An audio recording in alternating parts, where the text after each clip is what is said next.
ini swasta ya. Teman-teman bisa menebak. Gak mungkin kalau sekolah negeri kayak begini gitu ya. Homeschooling itu kan ada dua yang saya pahami gitu ya.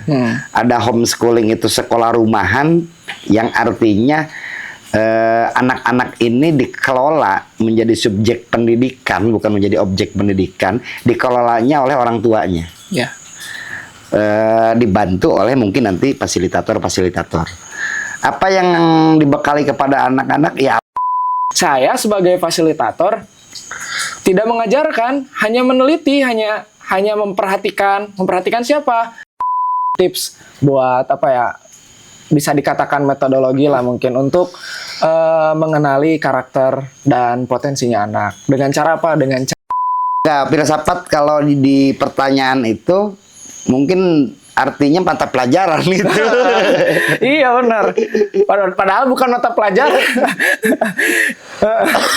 Jadi ya sebenarnya kalau perspektif kita itu memandang filsafat itu ya Orang tua hanya berhenti di pembiayaan. Dia nggak karena memang secara terbangun kebiasaannya di sekolah TK bahwa anak-anak kita tuh bukan anak-anak yang jadi objek ya. Tapi mereka juga berhak menjadi. Katanya kalau nggak salah bunyinya, aduh ini Fufu Fafa lihat ini menangis deh. Udahlah, itu jangan hanya meniru apa yang orang tua kami dulu lakukan, apa yang para ahli dulu lakukan. Gak usah ribet-ribet parenting apalah. Gak usah ribet-ribet teori-teori apa. Sederhana saja. Kapan ada waktu? Ini koordinatornya saja yang saya tanya gitu ya. Tidak fasil-fasil yang lain. Berapa gajinya Aiki itu pertanyaan saya. Nggak apa-apa, dipulgarin aja ke halayak biar nanti halayak bisa mengukur. Gitu. Oh, kayaknya kalau saya masukin anak ke sekolah TK segini nih kayaknya biayanya gitu. Silakan. Ini jawabnya jujur. Ya, jadi selama saya jadi fasilitator di sini, kita bareng-bareng menyusun kurikulumnya anak-anak, lakukan di rumah sendiri. Lagi kepada orang tua yang punya kesadaran lebih bahwa pendidikan anak. Kalau teman-teman kemarin dengar yang namanya Aang di media sosial, nah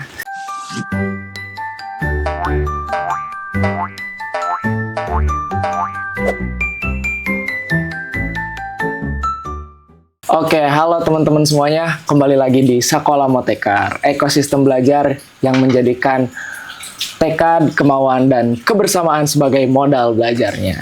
Oke, teman-teman, kalau teman-teman kemarin dengar yang namanya Aang di media sosial, nah sekarang kita alhamdulillah berkesempatan ngobrol langsung bersama orang tua sekaligus rektor sekolahnya gitu. Gitu. Nah, kita sekarang bersama Kang Denny, balik lagi. Ya, dulu kita pernah ngobrol-ngobrol juga sama Kang Denny gitu. Jadi kemarin si Aang itu viral ya Pak Denny ya. Alhamdulillah bisa mencuat di media sosial gitu. Dan kali ini mungkin kita akan merespon beberapa komentar dan pertanyaan-pertanyaan yang ada di kolom komentar media sosial gitu. Kita langsung tanyakan kepada orang tuanya. Gimana Kang Denny, sehat? Sehat, alhamdulillah. Gitu. Gimana ceritanya Kang Denny si Aang ini bisa viral Kang Denny? Saya usul ini aja Ki, kamu nggak usah jadi pura-pura jadi host lah kalau sekarang mah gitu. kita ngejawab bareng aja. Karena banyak pertanyaan ya. Saya juga banyak japrian. Saya dapat pesan juga dari admin ya medsos kita ya, Sekolah Motekar. Banyak juga yang japri gitu ya, yang DM mempertanyakan ya si Aang Saidromi Zauk ini gitu. Nah, saya usul hari ini Ki jangan sebagai host tapi sama-sama menjawab. Ini ada pertanyaan kayak gitu, enaknya kita jawab gimana nih gitu. Oke, siap. Jadi kita mulai dari mana nih? Dari cerita videonya dulu deh. Pengambilan video itu. Jadi video itu kan awalnya si Kang Rifan itu guru BK asal Tasikmalaya yang pada tanggal 8 Februari datang ke Sekolah Motekar itu bersama Dinas Sosial Kabupaten Ciamis plus pendamping PKH ya, program PKH di kecamatan di sini saudaranya untuk mengadakan kegiatan bimbingan bimbingan minat dan bakat lah sama karakter gitu anak-anak sekolah formal tingkat SMP sama SMA. Nah, yang sebagai narasumbernya itu si Arifan. Dan kebetulan Arifan ini guru di SMK 1 Padakembang di Tasikmalaya gitu. Nah, karena tempatnya di sini hari itu kan hari Minggu ya. Hari Minggu 8 Februari, ya anak-anak kami, ya anak-anak kita gitu ya, kelas reguler Sekolah Motekar ya dilibatkan ikut menjadi peserta ya. Ya untuk mereka nambah pengalaman, nambah juga teman-teman baru gitu ya. Karena yang datang kan tadi ya pesertanya anak-anak yang sekolah di formal, sedangkan anak-anak kita kan anak-anak yang abnormal. Sekolahnya kayak begini lah gitu ya, yang tanpa seragam, yang ya kayak gitulah. Nah, ya itu juga nggak ada sih perencanaan dari panitia atau dari kami, dari kita di Sekolah Motekar untuk anak-anak kami akan mempresentasikan sesuatu. Tapi karena mungkin si Arifan melihat karena memang secara terbangun kebiasaannya di Sekolah Motekar bahwa anak-anak kita tuh bukan anak-anak yang jadi objek ya, tapi mereka juga berhak menjadi subjek dalam pembelajaran, dalam kegiatan. Nah, pas acara pembukaan ya yang berkenan menjadi penyambut sih biasalah sambutan tuan rumah gitu ya, acara dinas kan biasanya suka ada protokol yang seperti itu. Nah, karena saya dipanggil tapi di depan udah ada Aang, ya kata saya udah Aang aja yang yang memberikan sambutannya. Hanya Aang memberikan sambutan itu, sambutan ya selamat datang di Sekolah Motekar, sedikit menjelaskan Sekolah Motekar. Nah, ternyata sama Arifan itu di video. Dan itu menjadi salah satu video yang juga banyak viewernya gitu ya di Instagram. Nah, setelah itu saya juga nggak tahu jalannya acara itu seperti apa karena saya kan melayani yang lain ya, diskusi dengan yang lain di tempat masih di Sekolah Motekar tapi di tempat yang berbeda gitu.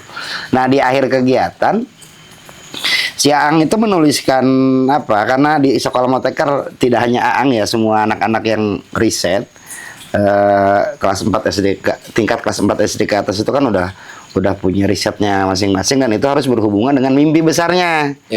Nah, si Aang dengan kepolosannya mungkin ya, meskipun dia tidak diminta tapi karena mungkin gatel ya pengen mengungkapkan sesuatu, dia nulis di whiteboard kalau Aang tuh mimpinya seperti ini gitu, alurnya seperti ini, artinya tidak hanya berbicara minat bakat saja tapi udah sampai ke ini endingnya mau kemana nih gitu. Nah, dan itu tidak hanya Aang, anak-anak yang ada di Sekolah Motekar 100% sudah punya plan yang kayak begitu. Kebetulan mungkin juru bicaranya Aang gitu ya.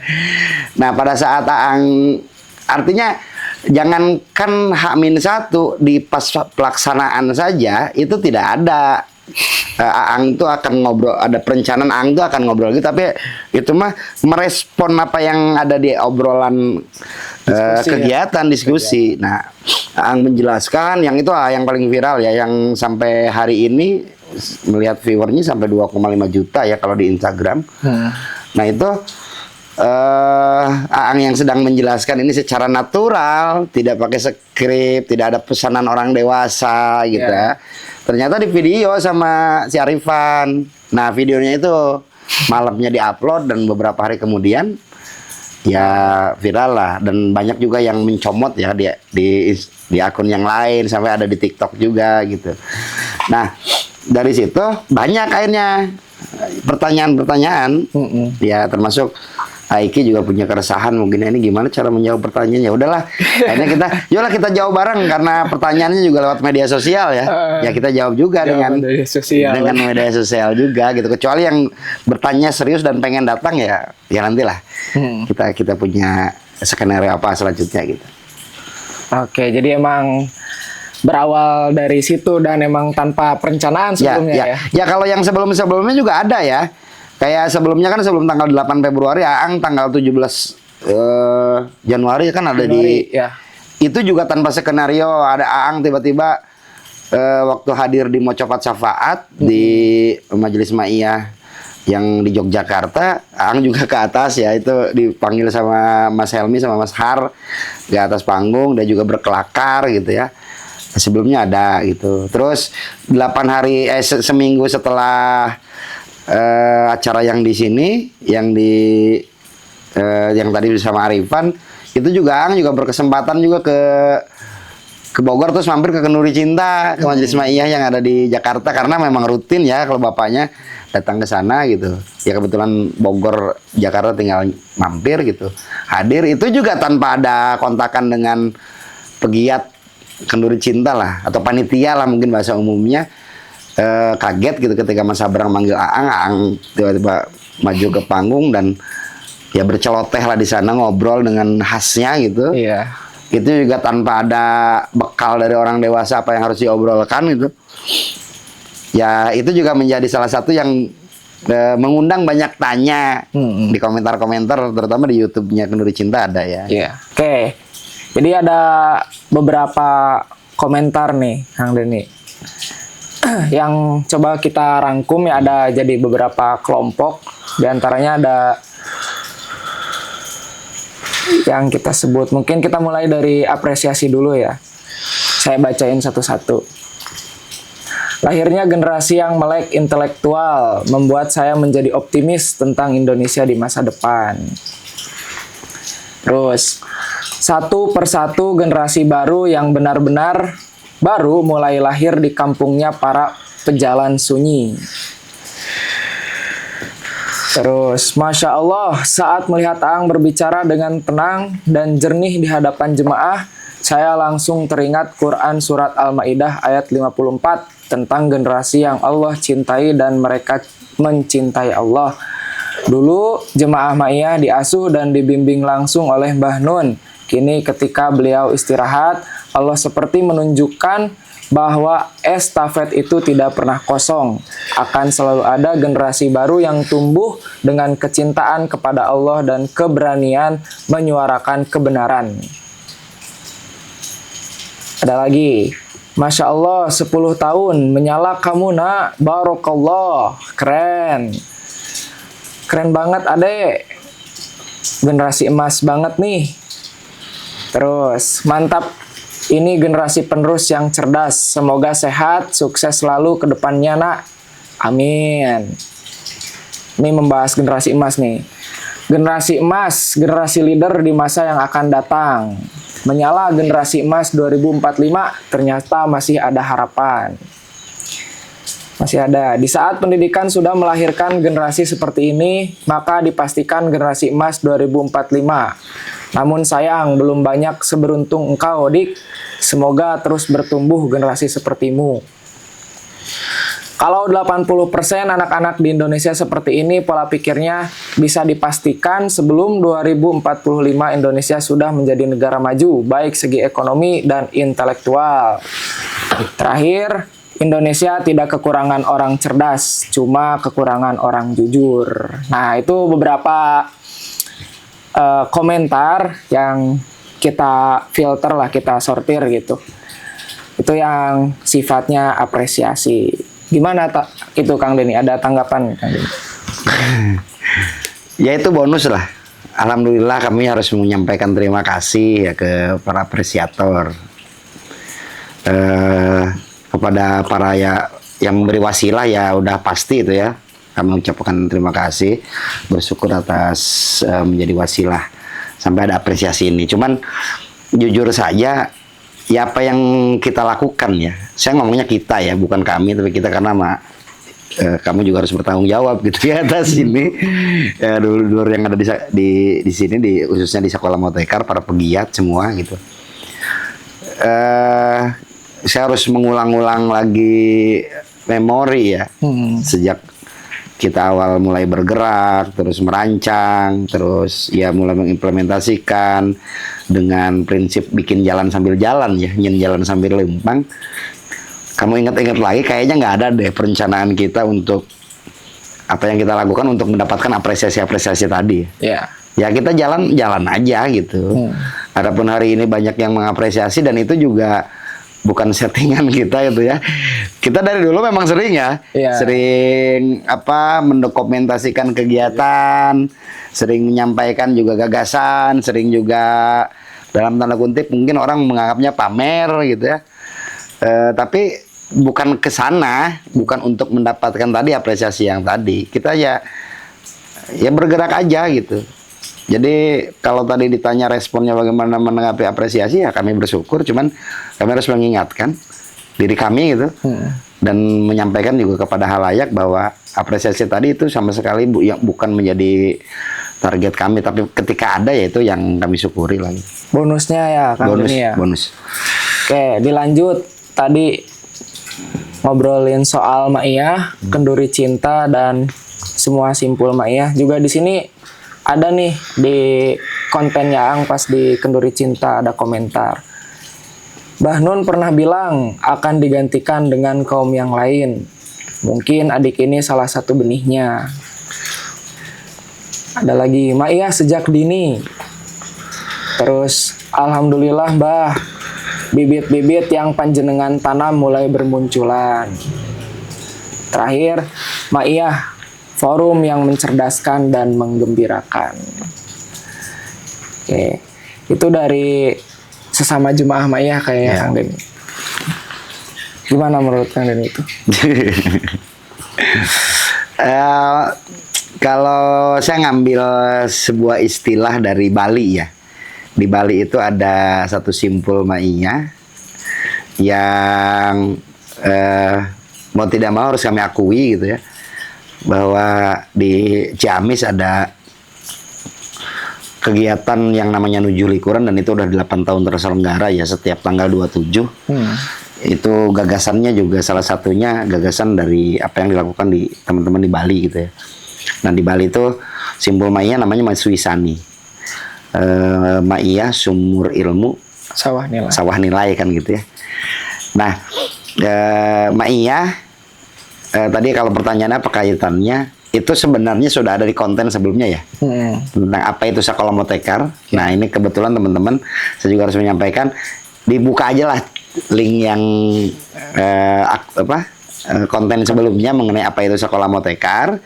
Nah cuman saya menjawab secara singkat saja. Aang juga sudah menjelaskan gitu ya, bahwa awalnya ada Sekolah Motekar, awalnya ada Aang karena ya pola pendidikannya.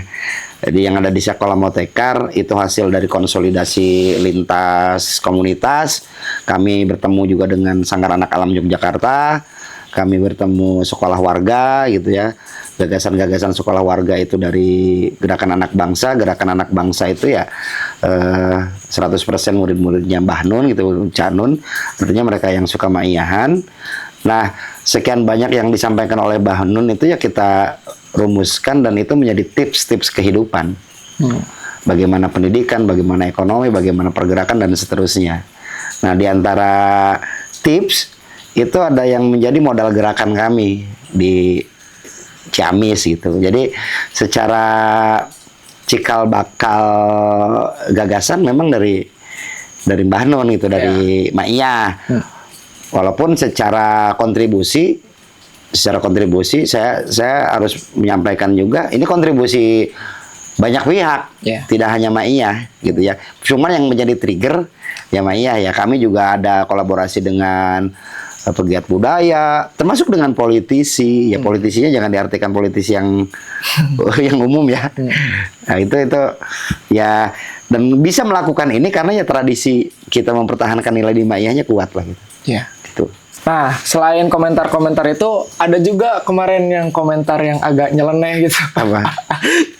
Katanya kalau nggak salah bunyinya, aduh, ini Fufu Fafa lihat ini menangis deh. Udahlah, itu jangan dibahas ya.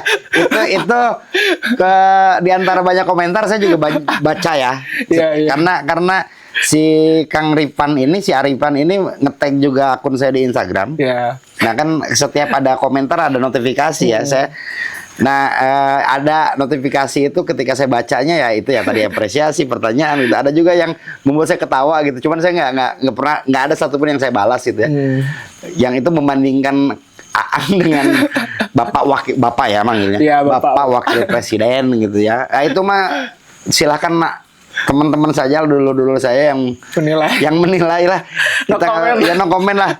Ketika Aang yang masih 10 tahun dibandingkan dengan wakil presiden kan itu hanya satu apa ya, satu aspek saja urusan public speaking ya. Skip aja yang itu. Kalau yang ini gimana Kang Deni? Dek, makan MBG enggak katanya. Terus masih perlu MBG enggak? Serius nih, cuma nanya. Ya, gini, jangan judulnya ya, jangan MBG-nya, jangan judul dalam arti program pemerintah. Ya. Ya, tapi lebih ke gerakan. Tadi saya udah sepil Sanggar Anak Alam Yogyakarta. Ya, saya 2019 bulan Oktober itu mengikuti workshop selama 4 hari di Sanggar Anak Alam Yogyakarta, MSM namanya, Merancang Sekolah Merdeka, itu yang keempat, bench keempat itu. Nah, pulang dari Salam, kan gagasan pendidikan, gagasan pergerakan itu banyak sekali apa ya, saya terpapar pengetahuan dari Salam gitu. Datang ke Sekolah Motekar ke sini, pertama kali yang kita sikapi, pertama kali yang kita wasilahi pergerakan ke depan, itu kan urusan pangan, Gi. Iya, betul. Urusan makanan ya. Karena ini anak-anak gimana mau punya kualitas yang bagus kalau asupan makanannya nggak bergizi. Karena akhirnya kita dengan PKK, kita dengan Posyandu yang ada di sini, dengan Kampung KB, itu kan di tahun-tahun itu pergerakannya pergerakan pangan. Pangan sehat. Pangan sehat ya. Bagaimana, yuk kita tanam apa yang akan kita makan apa yang kita tanam. Insya Allah kalau ditanamnya sama sendiri itu kualitasnya akan lebih bagus. Kita juga nggak mungkin tega meracuni tanaman dengan dengan residu kimia, gitu ya, dengan kimia. Makanan anak-anak juga kita bisa siapkan lebih bergizi kan gitu. Nah, ini kayak jajanan-jajanan umum saja yang ada di anak-anak, kan anak-anak kita alhamdulillah ya selamat dari kayak gitu ya, Kak. Ya. Kayak dari es cekek, makanan yang banyak penyedap rasa, pewarna buatan kayak gitu. Itu kan menjadi gerakan kita. Ketika kelas reguler aktif,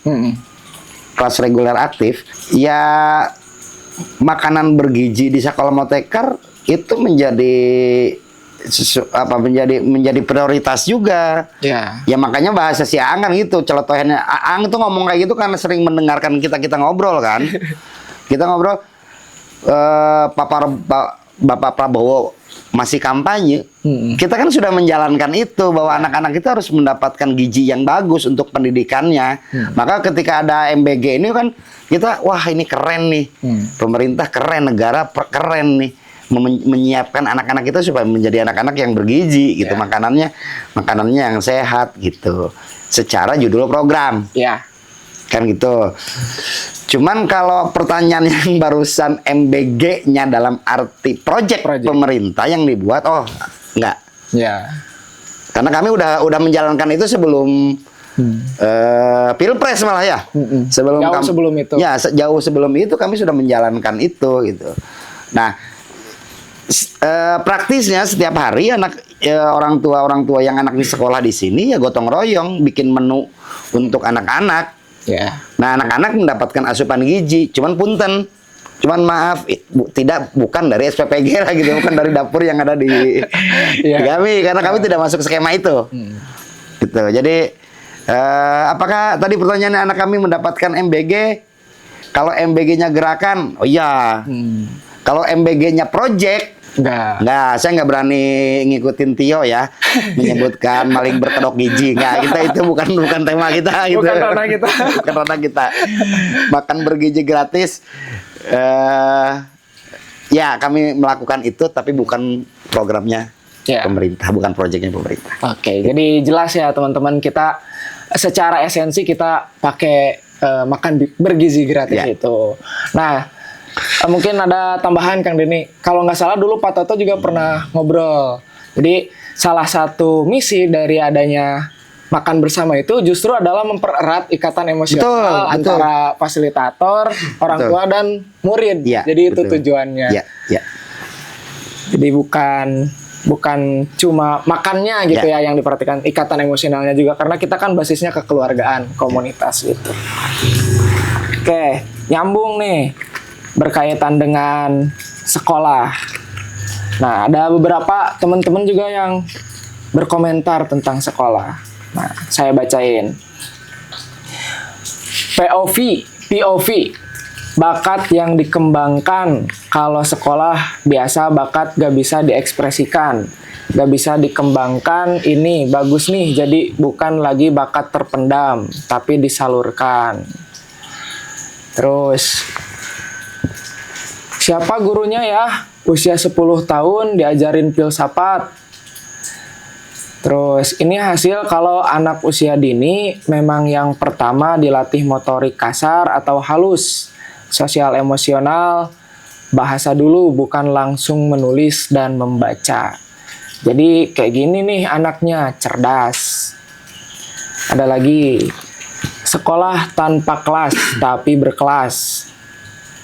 Dah pasti sekolahnya di swasta. Sekolahnya ada di mana lokasinya, Ang? Terus ada yang nanya, ini homeschooling atau bukan? Sekolah sambil mondok atau gimana, Ang? Terakhir, di mana sekolah motekar ya? Kayaknya kurikulumnya bagus. Anak seumur ini sudah bagus bahasanya dan mentalnya. Nah, kita mulai dari mana ya? Ini kayaknya harus beda-beda tema kayaknya ya. Iya. Mungkin dari ini dulu nih, yang ini sekolahnya pasti swasta. Nah, gimana itu Kang Denny merespon itu? Gimana ya? Gimana ya?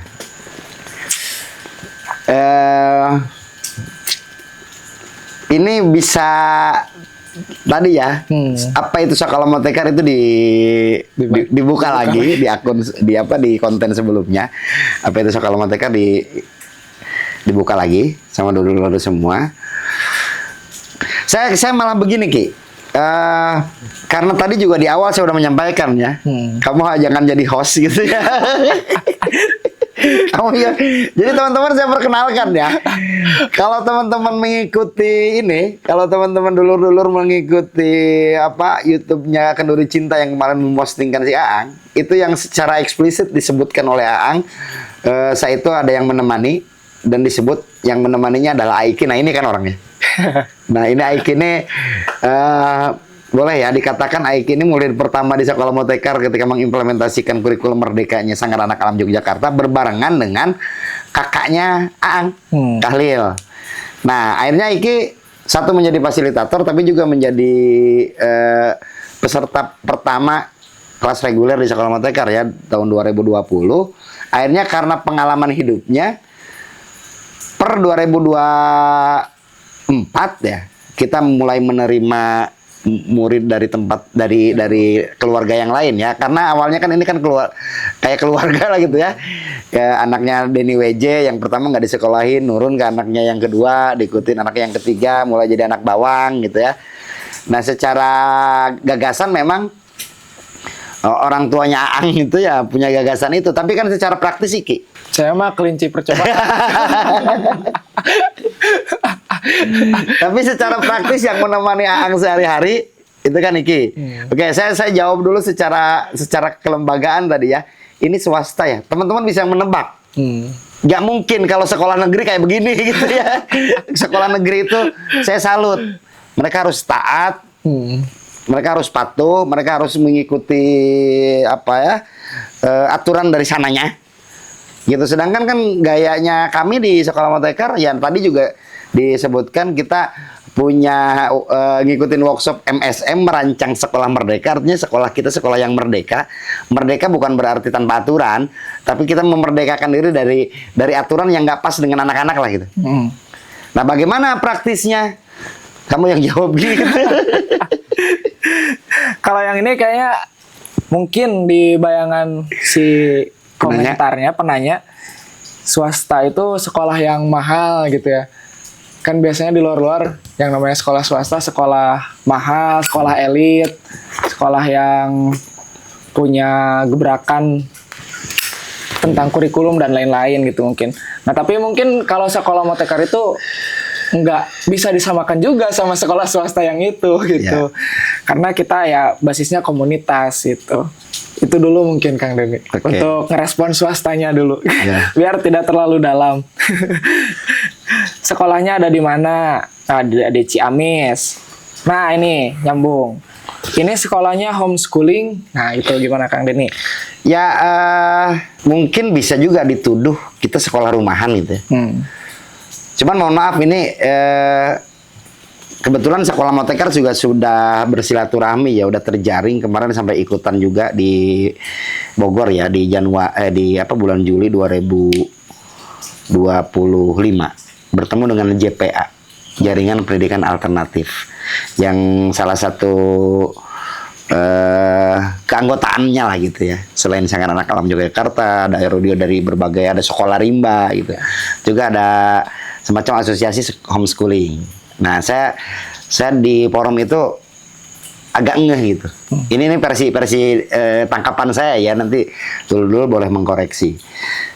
Homeschooling itu kan ada dua yang saya pahami gitu ya. Ada homeschooling itu sekolah rumahan yang artinya anak-anak ini dikelola menjadi subjek pendidikan, bukan menjadi objek pendidikan, dikelolanya oleh orang tuanya. Ya. Dibantu oleh mungkin nanti fasilitator. Apa yang dibekali kepada anak-anak ya apa yang dibutuhkannya, apa yang diajari, kalau bahasanya pengajaran ya, ya dia nanti di depan itu akan menghadapi apa dibekali hari ini, kan itu ya. Artinya berbasis kebutuhan anak. Dilaksanakannya di mana? Di rumah.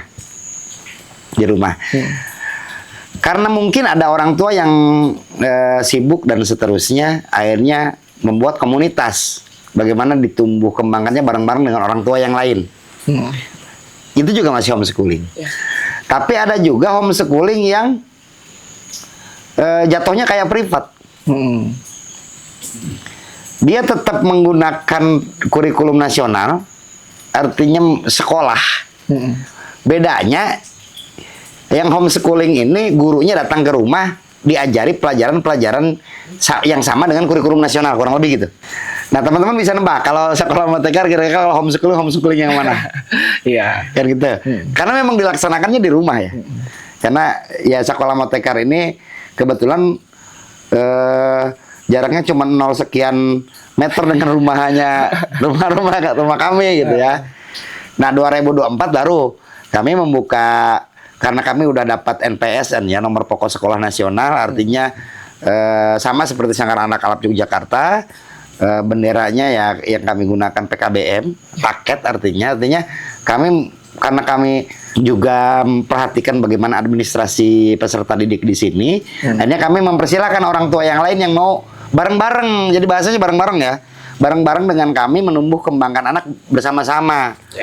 Nah gitu, jadi yang diaktifasi di sekolah Moteker ya kurang lebih yang diaktifasi ya bahasa kami, karena banyak juga yang menuduh sekolah Moteker melakukan inovasi pendidikan gitu. Padahal ampun paralun, punten pisan, tidak sama sekali kami melakukan inovasi. Kami hanya meniru apa yang orang tua kami dulu lakukan, apa yang para ahli dulu lakukan.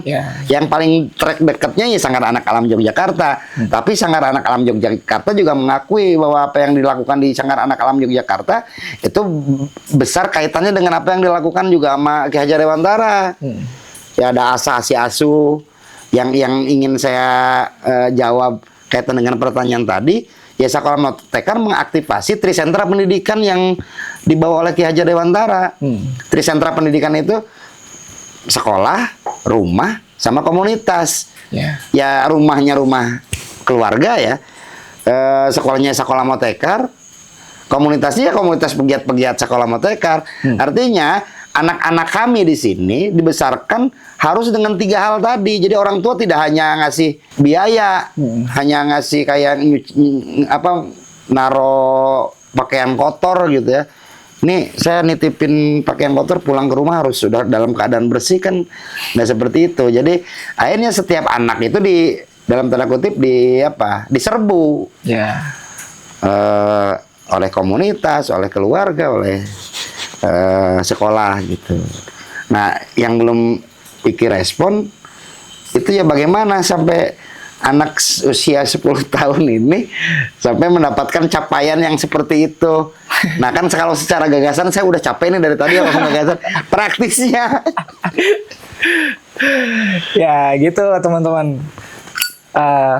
Kalau ditarik lagi lebih jauh itu, sebenarnya homeschooling itu sejarahnya sekolah juga di Yunani itu, yang berarti sekolah itu waktu luang, artinya merujuk pada suatu kegiatan di mana keluarga, orang tua memiliki waktu luang dan mereka mengasuh anak-anaknya. Nah sebenarnya sejarahnya sekolah itu seperti itu, tapi ya sekarang semakin kesini semakin bergeser maknanya gitu. Tadi lah udah disampaikan juga sama Kang Denny gitu. Nah berkaitan yang tadi Kang Denny sampaikan, tanyakan gimana secara praktis gitu ya. Pertama sih jujur ya, Kang Denny, saya di sini sama teman-teman semuanya pure 100% tuh menjalankan apa yang disampaikan Mbah Nun. Mbah Nun tuh pernah bilang, saya dulu nontonnya di YouTube. Jadi kata Mbah Nun itu, yang namanya pendidikan itu niteni. Niteni itu artinya ya meneliti,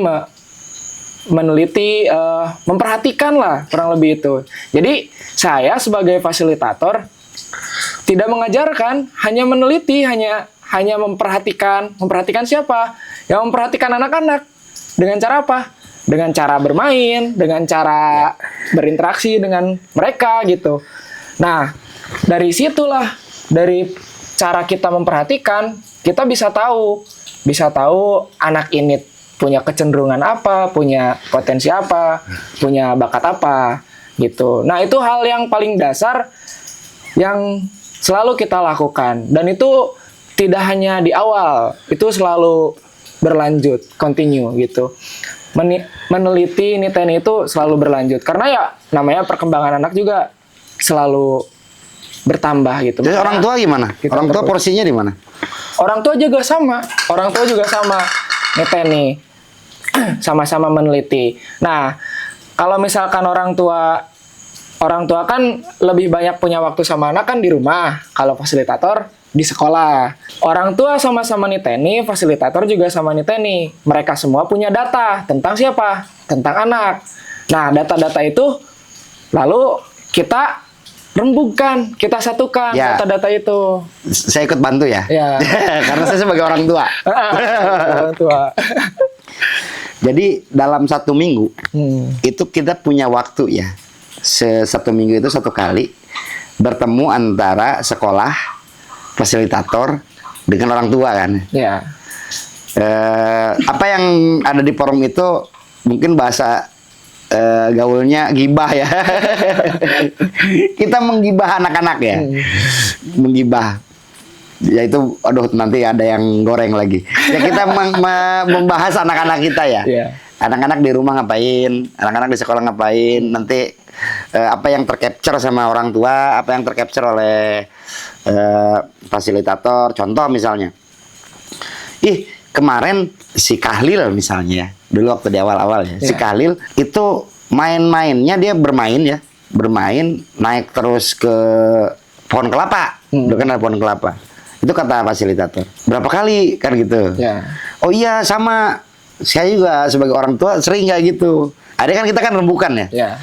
Oh kayaknya dia punya ketertarikan di hal panjat memanjat gitu. Akhirnya yang kita lakukan bersama ya saat itu ya merekomendasikan Khalil supaya ikut grup panjat tebing ya. Nah itu tidak akan terjadi kalau tidak ada pertemuan antara orang tua dengan sekolah, dengan fasilitator gitu. Nah jadi secara praktis mungkin ya seperti itu apa yang dilakukan oleh sekolah Motekar. Pun ketika ngeliat, anak ini kalau sekali ngobrolnya lama, kalau cerita dia seneng banget cerita, kalau nyanyi dia serius banget, kalau dia nggambarnya khusyuk banget. Kan setiap anak punya punya kecenderungan beda-beda masing-masing gitu.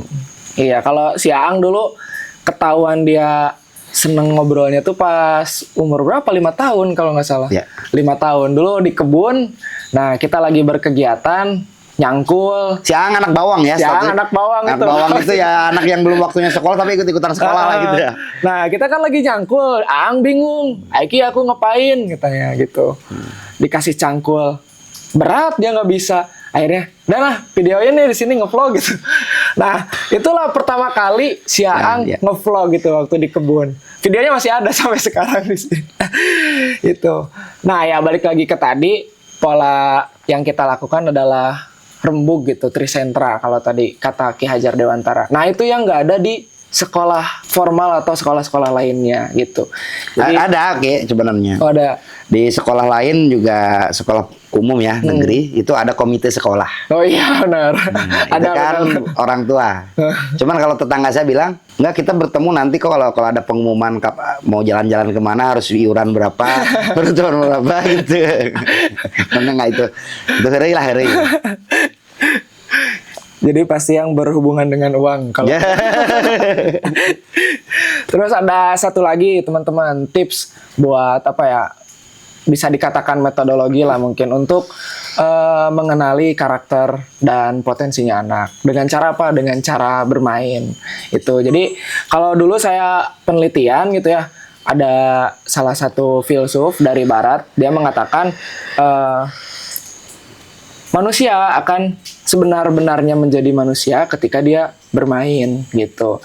Jadi kalau kita pengen melihat karakter manusia yang sesungguhnya, ya ketika bermain gitu.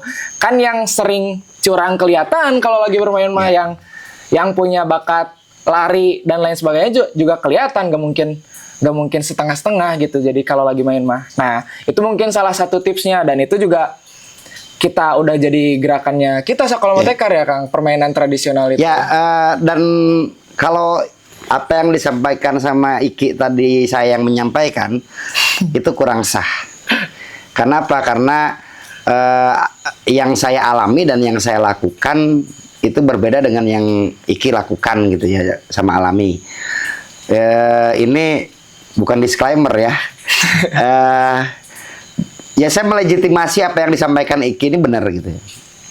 Satu, urusan akademiknya Iki ya kemarin tugas akhirnya di S1 kan yang diteliti itu ya. Ya, permainan. Nah, terus Iki juga di Jawa Barat ini menjadi pemuda pelopor tingkat Jawa Barat nomor 1 ya dalam pendidikan ya, bidang pendidikan. Dengan tema yang dia usung, pendidikan karakter melalui kaulinan. Dinaikin ke tingkat nasional, kalah ya. Kalah itu. Kalah sponsor. Salah semua. Jadi pendidikan karakter melalui kaulinan ini ya, kalau Iki yang menyampaikan ngepas gitu. Karena apa? Dia ya pelaku.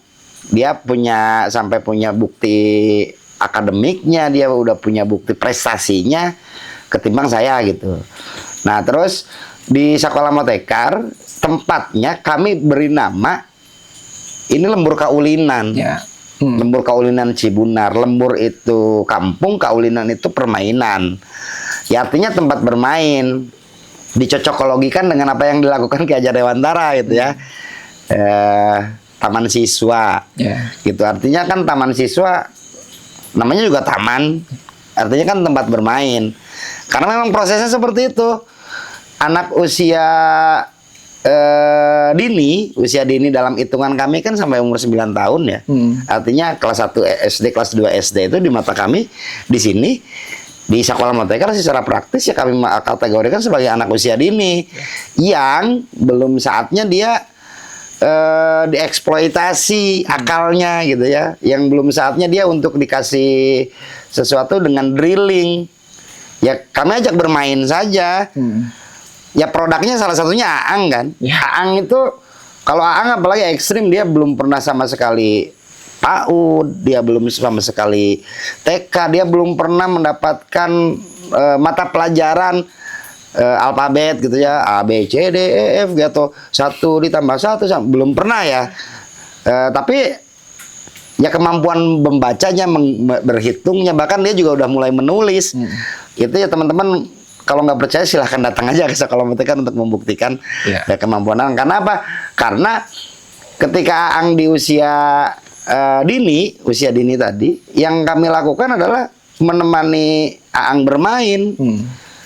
Cuman permainan-permainan yang dimainkan oleh Aang ini itu juga menjadi wasilah, menjadi jalan untuk Aang mendapatkan pengetahuan kan gitu. Gitu Ki, lanjut. Gitu sih sedikit tipsnya. Terus nih ada nyambung merespon komentar yang mana ya? Tadi ada.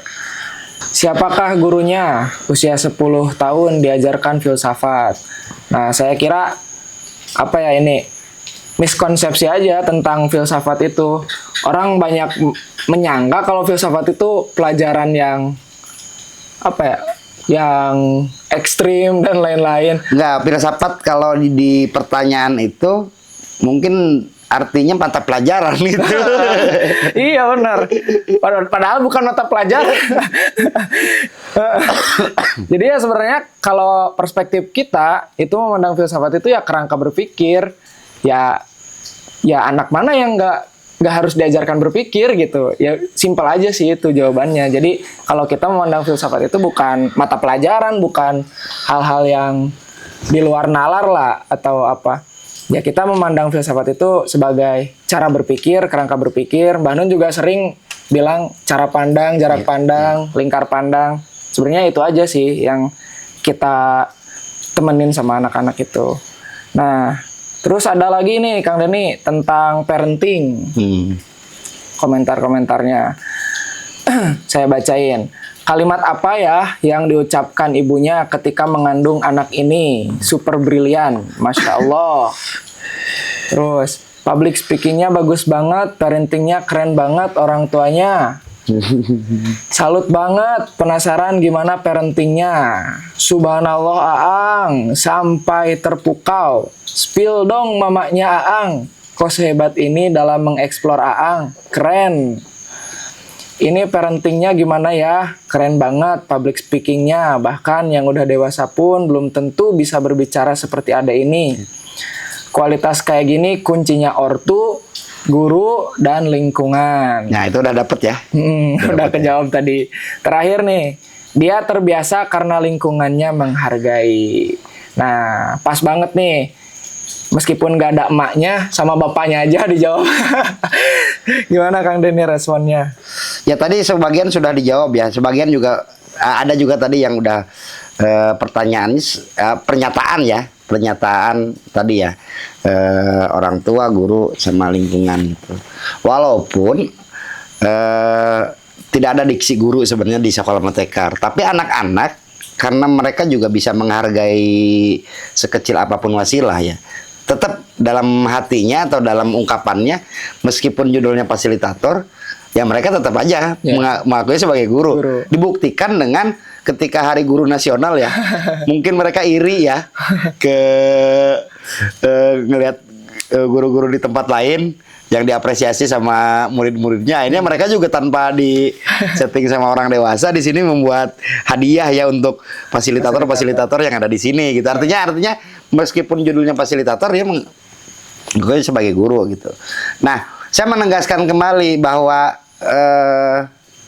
Aang itu tidak tunggal kontribusinya hanya dari orang tua. Karena parenting ini ya kepengasuhan ya, kami mendefinisikan yang agak umumnya. Aang diasuh oleh 3 hal tadi, oleh 3 unsur tadi, trisentra tadi. Jadi ya memang kalau kaitannya dengan saya sebagai bapaknya atau nanti ibunya juga gak bakal jauh beda yang disampaikannya. Kami di keluarga mentradisikan dialektika, ngobrol gitu. Bahkan itu tidak hanya ketika anak udah bisa ngobrol. Ya kalau ini berbagi tips mungkin ya. Ya bisa cross check nanti ke ibunya. Saya kadang-kadang kayak orang gila gitu kalau pas kehamilan 4 kan saya 4 bersaudara ya Ang itu. 4-4-nya itu ya sudah diajak ngobrol sejak dalam perut gitu ya. Berdialektika sejak dalam perut. Ya karena saya nganggur, nggak ada pekerjaan yang berbau kontrak gitu ya, artinya kesempatan saya bertemu dengan anak lebih banyak. Itu ketika kemana-mana kan, hari ini saya bawa anak yang mana, besoknya saya bawa, kesempatan keluar saya bawa siapa. Nah itu ketika berjalan sama anak, itu benar-benar dijadikan ajang untuk berdialektika. Ya, kami menjebak anak untuk bertanya gitu ya, untuk kurius terhadap sesuatu.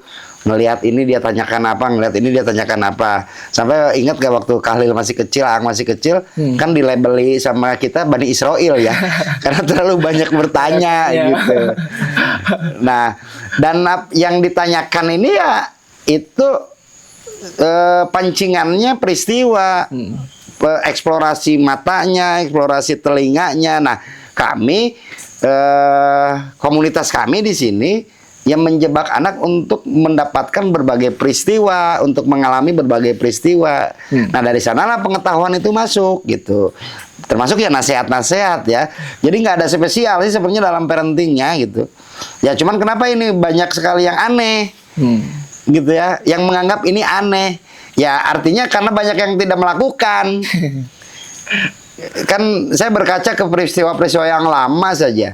Atau yang umum gitu ya, tugasnya orang tua ke anak nggak ada lagi kecuali ngasih pembiayaan. Artinya ketika anak udah masuk usia pendidikan anak usia dini, dan pendidikan anak usia dini kan di Indonesia diartikan lembaga. Masuk ke jenjang PAUD, habis PAUD masuk ke TK, habis ke TK masuk ke SD dan seterusnya. Tugasnya orang tua hanya berhenti di pembiayaan. Dia nggak meriset anak saya itu kecenderungannya apa ya, sukanya apa ya, kebutuhannya apa ya. Dia terlalu percaya kepada lembaga pendidikan. Udah, saya dititipin di sini tanpa ada dialektika. Ya akhirnya menjadi anak-anak yang tidak dikenal sama orang tuanya sendiri. Kan itu. Nah maka kalau tadi ada penanya-penanya yang seperti itu, ya saya jawab dengan tegas saja. Ya nggak usah ribet-ribet parenting apalah, nggak usah ribet-ribet teori-teori apa. Sederhana saja. Kapan ada waktu untuk benar-benar berkenalan dengan anak sendiri, itu aja. Betul. Jadi memang anak kita tuh butuh perhatian kita ya. Betul. Nah, dan saya menjadi orang tua yang secara kapasitas tangan, kaki terbatas.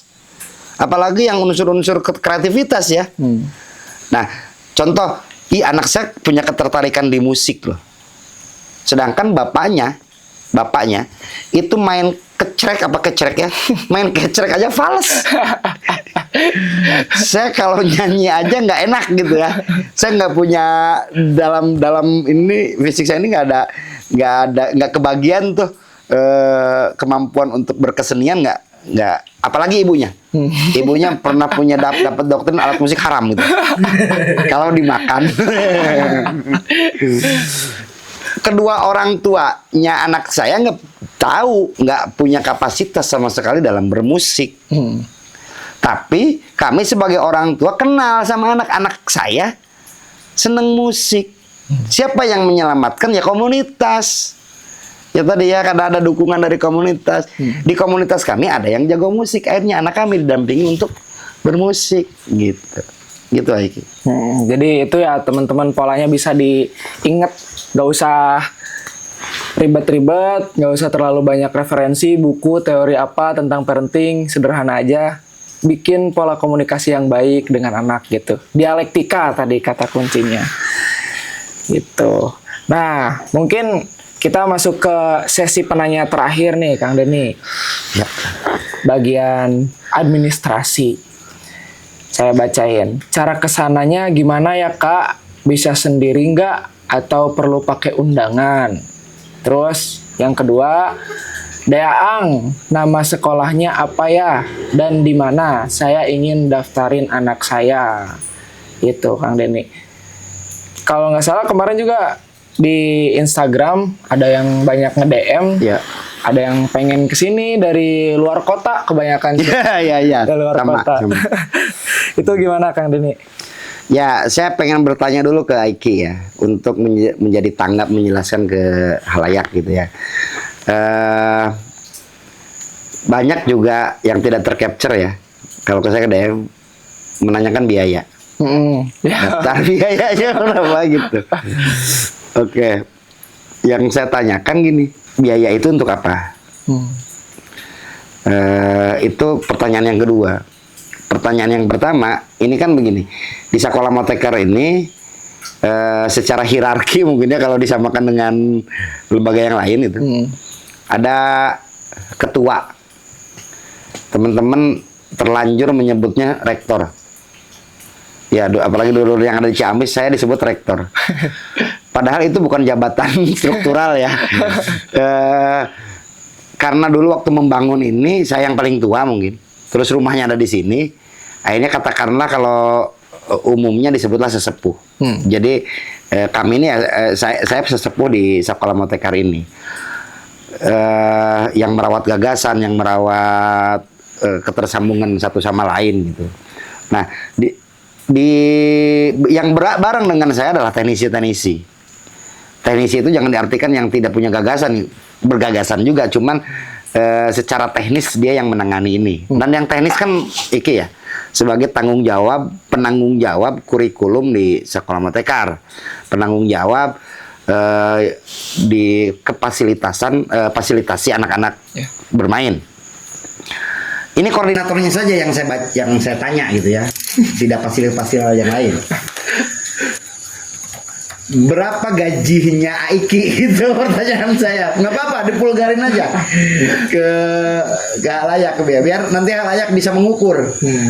Gitu. Oh, kayaknya kalau saya masukin anak ke sekolah moteker segini nih kayaknya biayanya gitu. Silakan. Ini jawabnya jujur. Jujur. Ya, jadi selama saya jadi fasilitator di sini itu tidak ada honor secara secara material gitu, dalam artian uang gitu, itu nggak ada sama sekali gitu. Dan ya itu jawabannya kalau nah ini pasti membuat bingung Ki. Saya kemarin juga ada ya dari Sawangan Depok yang seorang nenek yang sayang ke cucunya ya. Cucu saya umurnya 6 tahun, dia nggak mau diem, kayaknya nggak cocok untuk sekolah. Wah, saya kayaknya pengen ke sekolah motekarin aja gitu ya. Mudah-mudahan nonton nih gitu. Ya karena by phone ya, saya jawab pertama, Bu kesini aja, nanti kita berdiskusi karena mungkin waktunya nggak pasti ya kapan kesini. Akhirnya by phone agak panjang. Nah itu Kang, akhirnya nanya-nanya yang tadi ya, nanya biaya. Loh enggak, di kami nggak ada biaya, kami biasanya gotong royong, ada apa yuk kita rembukan gitu. Terus gimana itu yang ngajarnya kan gitu. Gak tahu, yang ngajarnya tetap hidup kok Bu sampai sekarang gitu. Termasuk saya dituduh yang punya sekolah juga nggak sama sekali punya dapat kesejahteraan dari yang ada duit keluar gitu ya. Nggak, ntar lah ngomongin biaya nanti aja lah kata saya tuh. Kesini aja, artinya dulu dari jawaban Iki bukan berarti apa ya kami menyepelekan hal-hal yang kaitannya dengan material tadi ya. Tapi kami mengelola sekolah moteker ini dengan gotong royong. Karena selain di wilayah pendidikan reguler ya tadi kelas reguler yang anak-anak sekolah di sini, kami juga ada pelayanan jasa, ada yang lain. Ketika kami punya milik bersama, ya itu dibagikan bersama-sama gitu ya. Nah nggak ada kontrak dengan fasilitator yang di sini, termasuk tadi ya dengan koordinator fasilitator berapa per bulannya. Nah kami berembuk dengan orang tua yang lain, ini kondisinya seperti ini. Kita kira-kira enaknya seperti apa. Nah nanti yang kebayang ya, kalau ada yang mau datang ke sekolah moteker, ini kebetulan juga udah banyak pasca 8 Februari sampai sekarang ya. Ada punten juga nih, banyak juga yang kami tolak gitu karena secara radius, secara jarak jauh. Terus kami punya juga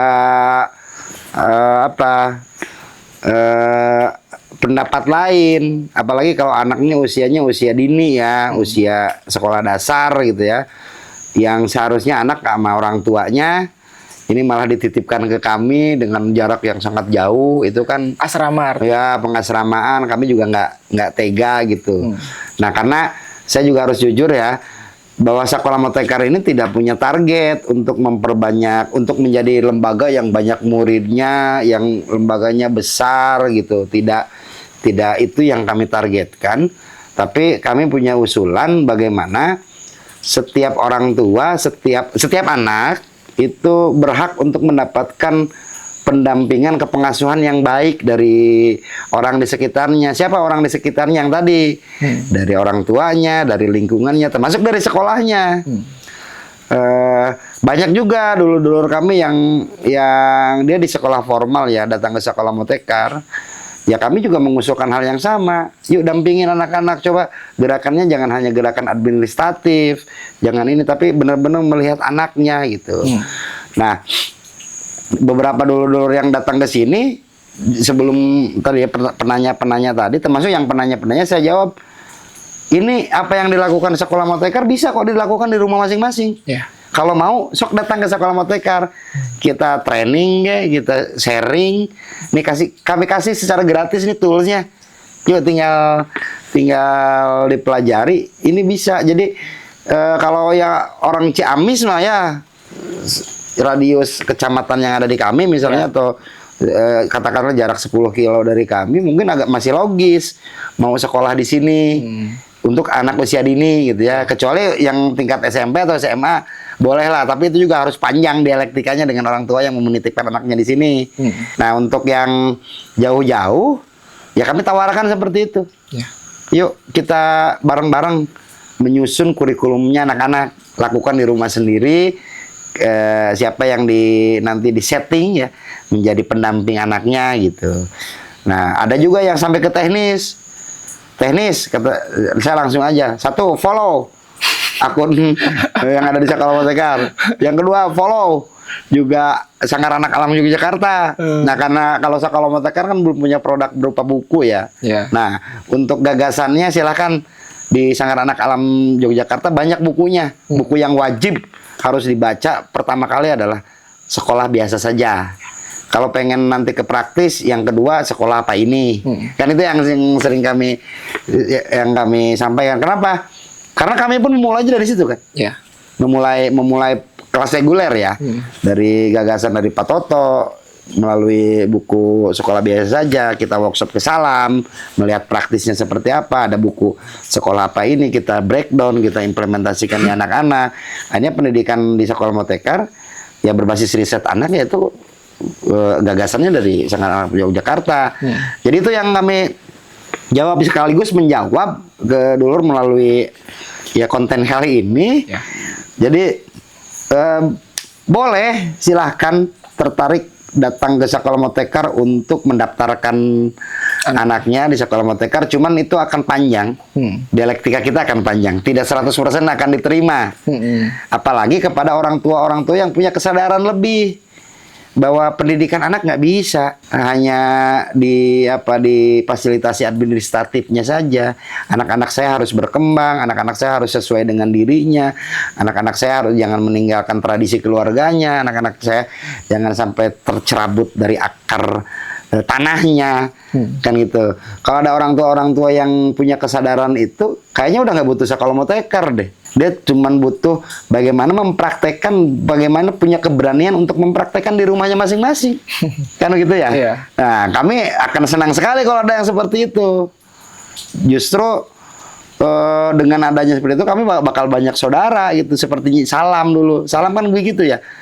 Bahkan kami ketika di penutupan kegiatan di Salam ternyata nggak bikin cabang.